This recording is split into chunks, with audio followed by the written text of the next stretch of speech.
My name is Mirza. I'm a solutions architect at ClickHouse. I've been here for about a year now.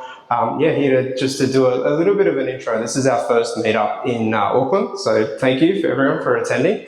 So the very first ClickHouse meetup, so it's quite amazing. Thank you, Cami, for the hosting the session as well. What I'm going to do, I'm going to use this touch screen. This is very new to me, so hopefully it all works. What I want to do today is just go through a quick ClickHouse overview of what is ClickHouse, just for some of the new people in the room, and then also talk about some of the features and initiatives that ClickHouse has built in terms of the core and open source product there as well. Please feel free to ask any questions along the way. This is a meetup, so yeah, happy to answer any questions if you have that along the way.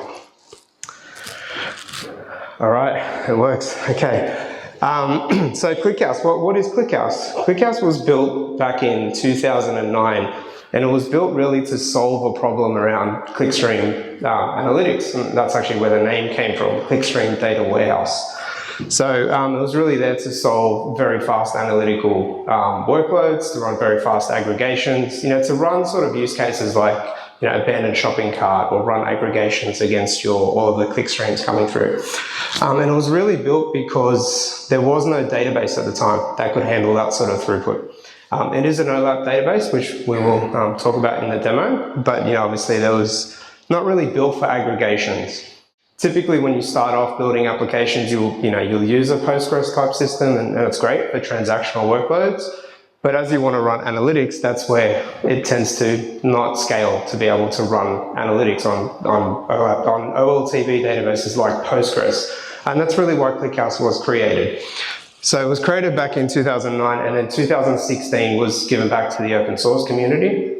And thanks to the Cami team, who are going to talk about their usage of ClickHouse, who actually started using ClickHouse before, 2021 is when ClickHouse, the company, was formed. And then we've got customers like, or open source users like Cami that have been using ClickHouse even before we were a company. So I'm excited to hear about the story that Cami's going to share as well, and CZ is going to share. As ClickHouse was developed in 2021, the journey was really to build an enterprise-grade cloud model on top of ClickHouse. And there's some architectural differences between the open source versus the cloud model. And that's kind of the journey where ClickHouse has gone to up until today. It's now available on all three clouds plus Alibaba in China, so 4 clouds.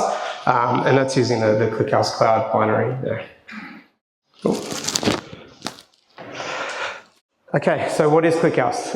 As I mentioned, ClickHouse is an OLAP database. It's an open source project, and it's really built for aggregations and very large analytics at scale. Because it's columnar based, it's really best for running aggregations against column-based databases, so specific columns within a table, for example. And it's very built, for example, you might want to run a query that says, show me the average age of everybody in 2022, for example. ClickHouse will run that very, very fast because all of the ages are all in one column. That's kind of why it's a columnar database.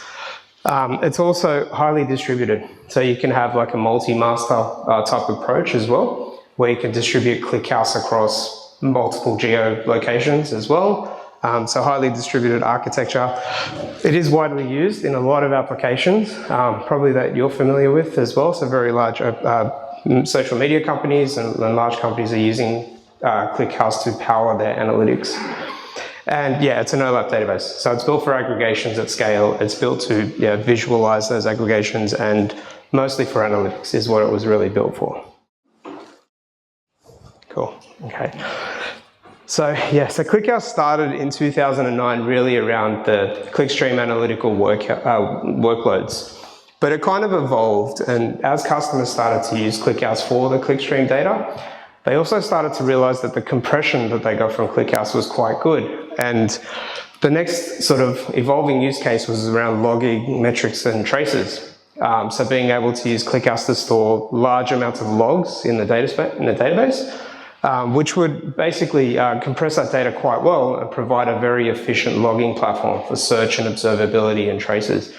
So ClickHouse, one of the main use cases is really around that logs, events, and traces. On top of that is also providing things like real-time analytics and sort of business intelligence type use cases as well. So as you can see, the cloud data warehouses have kind of evolved, so everybody's now onto a cloud data warehouse. However, our customers want access to their data a lot faster and a lot more efficient. And there's an emergence of customers using ClickHouse now to be able to run their business intelligence, power their Power BI dashboards, Superset, Power Metabase, for example, all using ClickHouse to be able to query that data for BI type use cases. But then also to build that use cases out into their customer-facing applications, where you can run analytics at scale through your mobile or web applications built on top of ClickHouse as well. And finally, we're seeing a lot of machine learning and Gen AI type use cases on ClickHouse as well. Because it stores data in a very fast and highly efficient manner, it's actually really good. It's very well suited for storing vectors and using ClickHouse as a feature store for AI models as well. Should really put Cami on one of those slides there. Maybe we can do that next as well. So it should be there, definitely. Okay, so some of the key features of ClickHouse, it's all SQL based. So it's a SQL database engine. So everything is SQL, inserts, selects, queries. It's all a SQL based familiar language. It does handle lots of writes. We've got, that's been updated now. We've got some customers testing 1 billion writes per second, which is quite phenomenal in terms of the amount of data that can push through ClickHouse. And it's highly distributed. So one of the biggest clusters that we know of is about 4,000 servers, and that's geographically located across Asia and Europe as well. So it's quite big in terms of a cluster. The biggest, strongest point that ClickHouse has is really around the storage efficiency. So data, once it's stored in ClickHouse, is highly compressed and deduplicated to the point where you get 10, 20, 30, 40 times compression. And that's really where the power comes from, is having that compressed data in ClickHouse so that you can query that a lot more efficiently and ultimately become real-time because of that efficiency. And yes, very fast queries. So we'll talk about some of the updates around how the queries are being distributed now across different workloads. And the sixth point is quite interesting.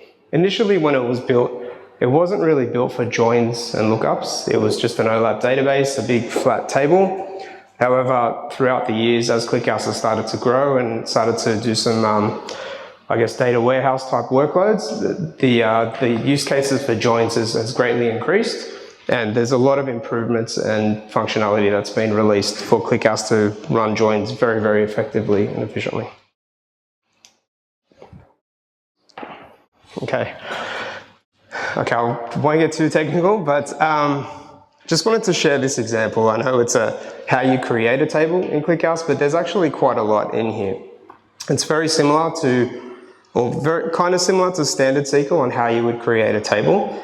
But I just want to point out a couple of things for the SQL gurus in the room. So the main part of ClickHouse is when you create a database table in Postgres or MySQL or something like that, typically you will have a primary key. So in ClickHouse, the primary key, or in this case the order by, which is interchangeable, is not really about uniqueness like it is for other databases. It's all about how the data is sorted on disk.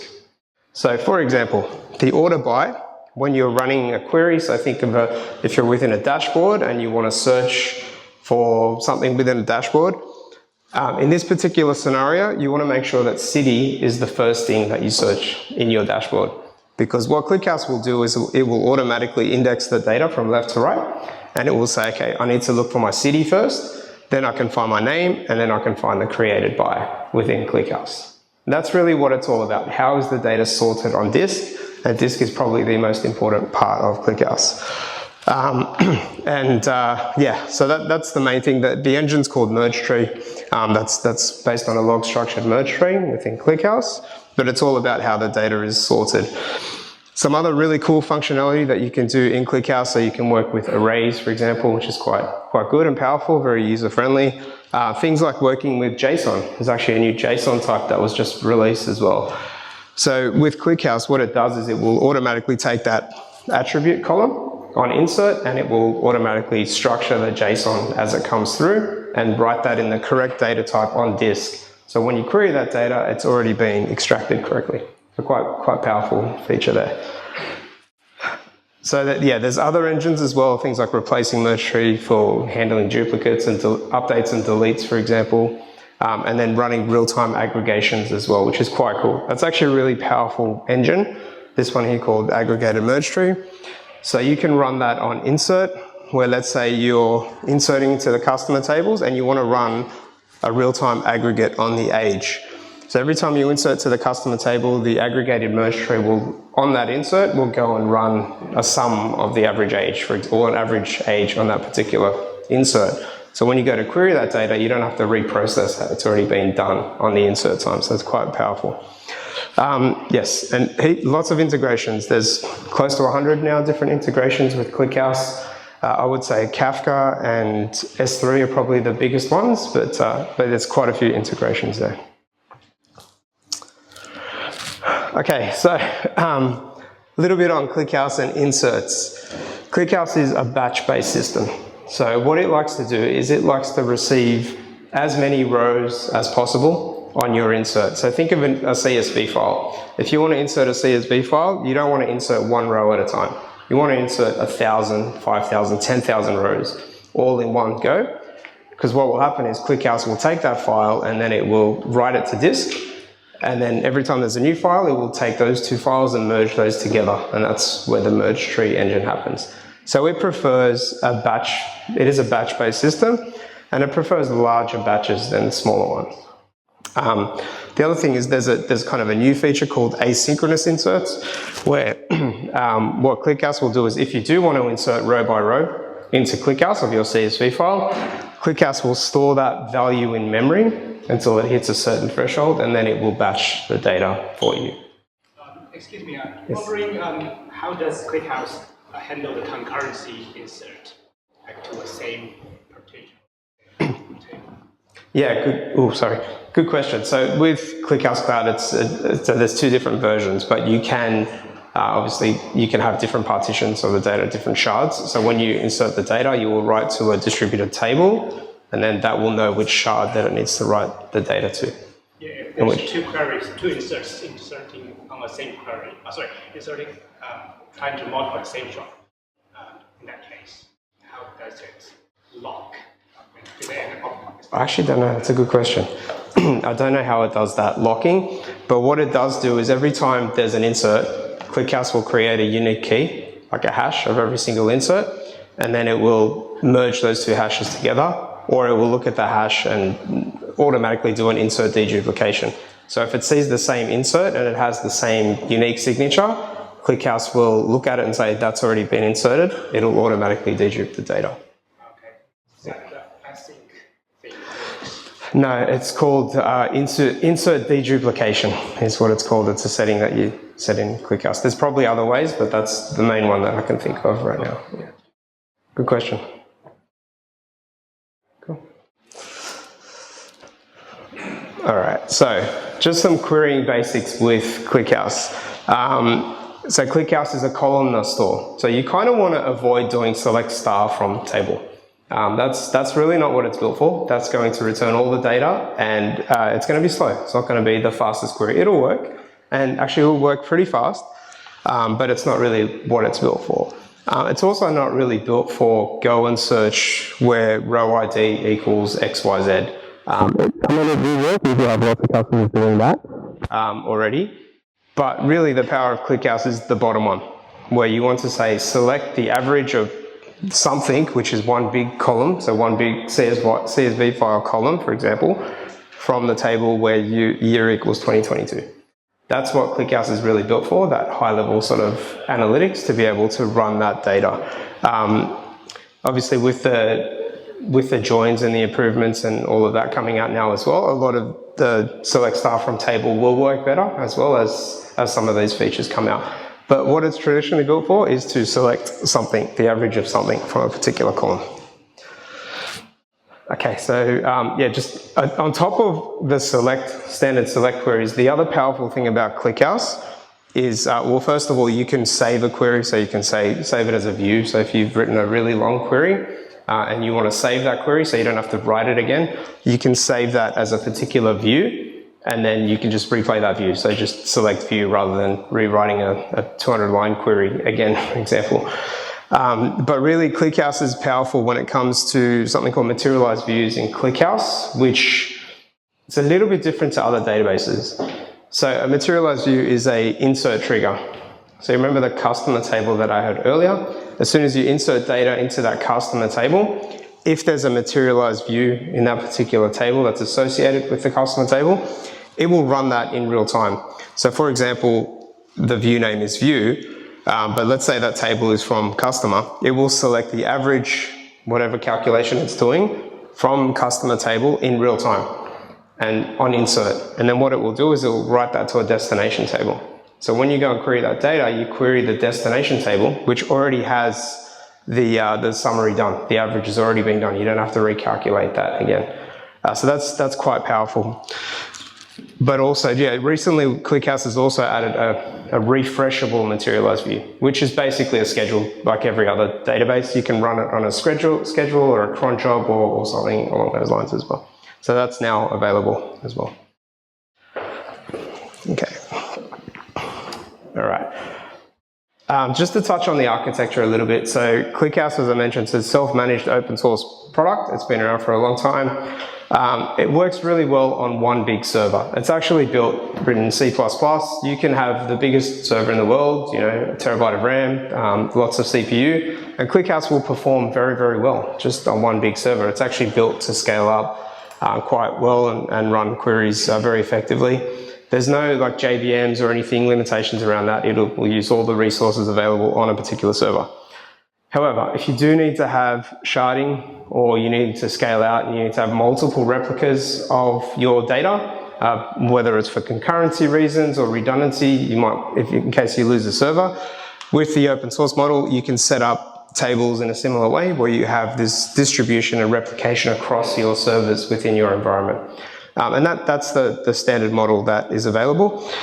One of the largest customers, I believe, has 4,000 servers in this particular model, so quite large in terms of how big it can scale. And that's the self-managed instance, but when you look at ClickHouse Cloud, which is now available on all 4 clouds, including Alibaba, it's a little bit different in terms of the architecture. So now with ClickHouse Cloud, there is only one copy of the data and there's only one replica and it all lives on S3.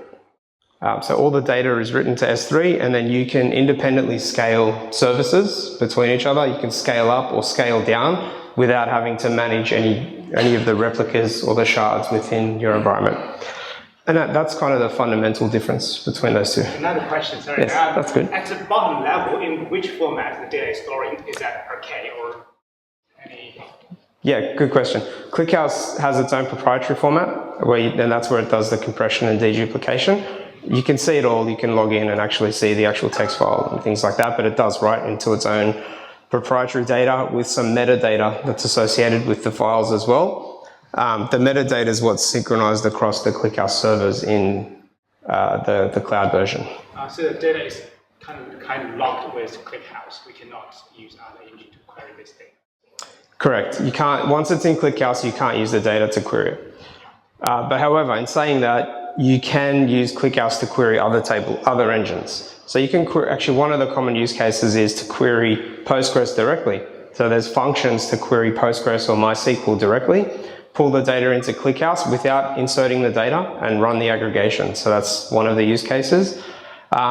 There's a big, and I'll talk about this, there's a big initiative to now support things like Iceberg, Delta Lake, which we do have support for already. So you can run federated queries against your very fast ClickHouse data that's in ClickHouse and run a federated query against Iceberg, which is on S3, for example, in Parquet.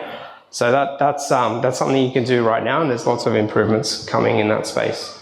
And you can always query S3, Parquet, GCS, things like that. You could query that automatically already before. Even with ClickHouse, you can do that now. Obviously, it's not going to be as fast, but you can still run queries across other data sources. But yeah, it's a good question.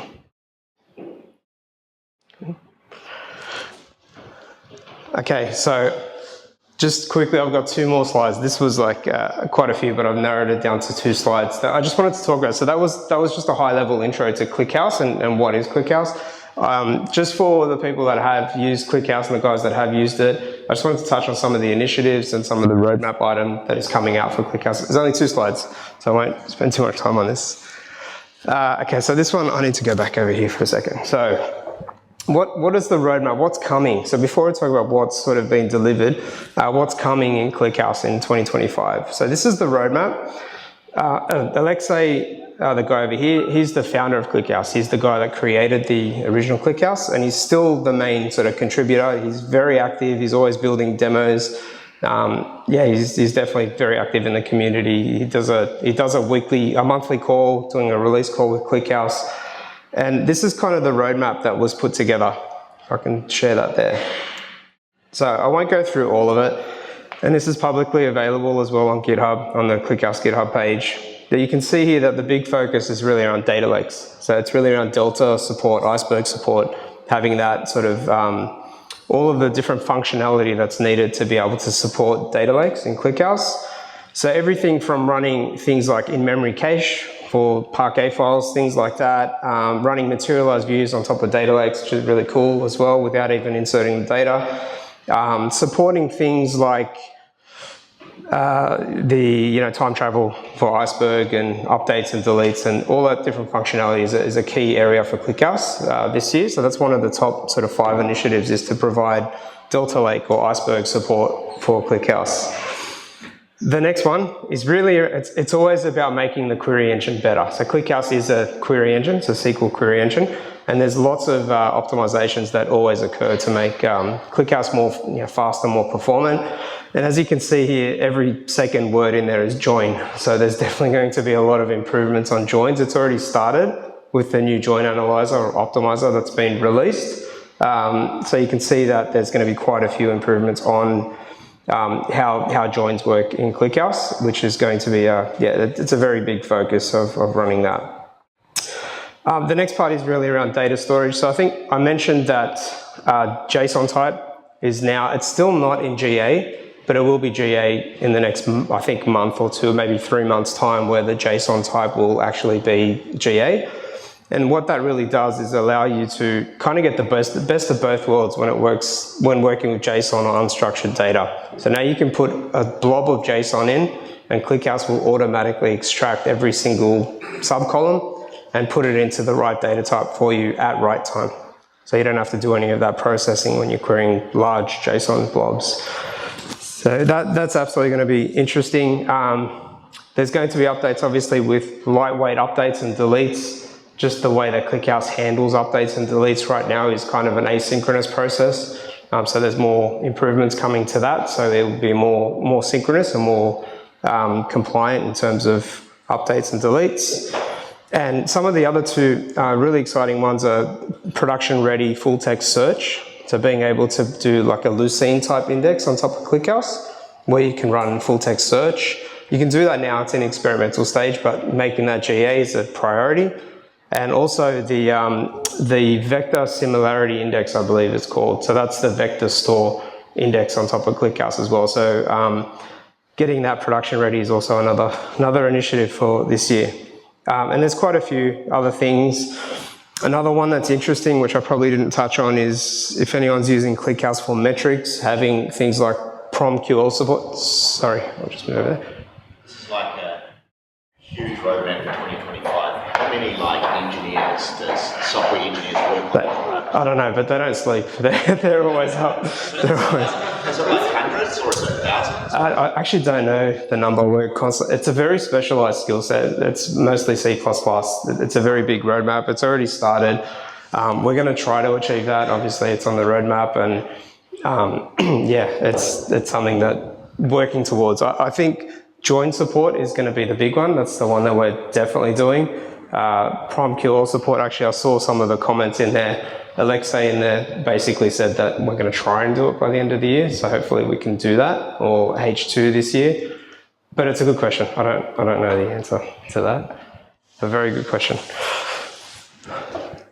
But I guess kind of in saying that, if I pivot back over, if we look at what's been delivered in terms of the last year's roadmap and last year's update. There's been quite a few. So just my last slide on what is new in ClickHouse. So the versions work by year and month sort of thing. So 24.8 to 25.1 is kind of the last ones that I've chosen. And we're up to that 25.1. Every month they do a release call and they talk about all the new features and the updates that have come out for open source. And the YouTube channel's there as well. It's quite popular.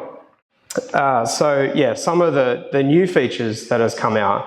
So for example, if I go through and say, like I'll pick very sort of detailed one is reverse table ordering. I kind of like that. So basically when you've got time series data and you want to search for the latest record, then ClickHouse will reverse that data rather than starting all the way from the start of the bucket, the table. It will reverse that order. So that sort of thing, like enabling that by default.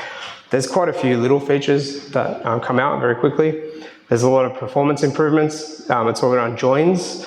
And this is a longer initiative, but having those join algorithms set up correctly. So there's lots of improvements going on there. There's a bunch of pre-filtering that happens now within ClickHouse before you even get to the join. It will filter out and only join the data that needs to be joined. So it's kind of smart in that regard as well. So there's some of the performance improvements. There's some bug fixes, obviously, that gets addressed in some of the updates and releases. And then, yeah, as Alexei likes to say, the interesting new features that come out as well. And these are the nice to have that generally do sort of come out. So the first one was the Iceberg REST catalog, so having that support for Iceberg, which is now been available in 24.12. The time series engine, which is actually an experimental, but this is for working with like Prometheus type metrics and storing that data into ClickHouse for more of a standard metrics format as well.